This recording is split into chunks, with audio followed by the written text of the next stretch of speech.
Nowadays, the term trauma bond has become very fashionable. This word describes those attachments where the abused individual continues to cling to their unhappy relationship and violent partner. This attachment is mostly a subconscious mechanism, a glue that keeps the abused person in the relationship, even though it causes them immense suffering and offers little appreciation.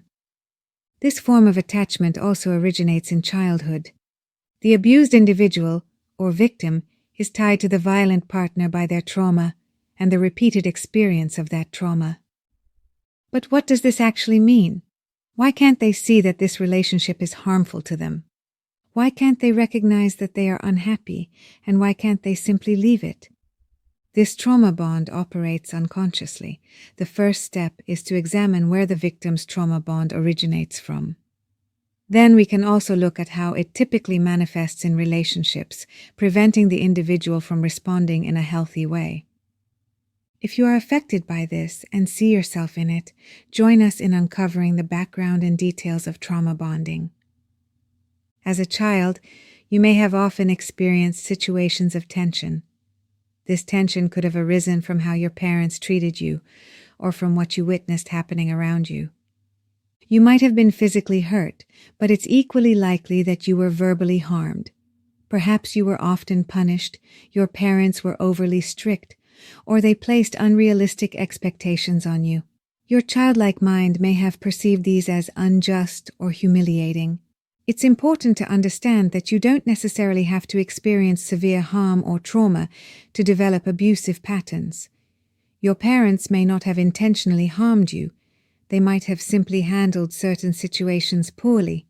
It's also possible that these traumas didn't directly come from your parents, but were instead caused by violence you observed in your environment.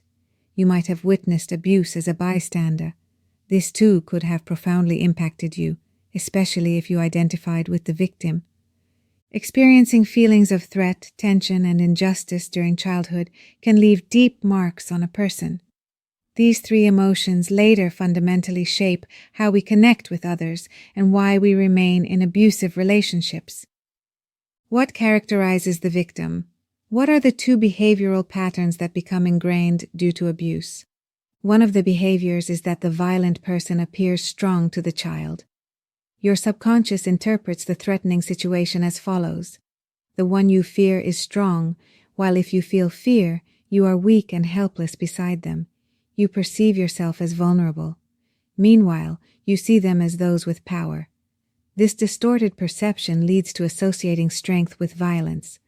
According to the energetic laws of life, everyone is drawn to strength, so it's almost inevitable that the violent partner, perceived as strong, will become attractive to you. However, this idea is an illusion because a violent person is not truly strong. They display aggression because they repeatedly feel the need to prove their own power, which they internally consider as weak and uncertain. A violent person hides their fear by overtly showcasing strength. The best analogy here is a small dog that jumps and barks aggressively at a bigger dog, trying to project the image of strength as if to say, "Don't mess with me." Another key behavior of the abused individual is normalizing harm. Based on childhood experiences, they become accustomed to the idea that tension and harm are simply part of life. For this reason, they don't perceive it as abnormal when they are repeatedly hurt in a relationship. This pattern reinforces the trauma bond because the conflicts remind the abused person of familiar situations. They exist in the belief that this is normal and that all relationships work this way. Another critical factor is that the abused person is constantly on guard for attacks. Their subconscious is convinced that harm is inevitable. The only question is when. They think that if they don't anticipate the harm, it will take them by surprise, which they won't be able to handle. Thus, as a self-defense mechanism, they strive to control the inevitable by provoking the harm themselves. This way, they create a catharsis of tension and can feel at peace again for a short time, until the next harm occurs.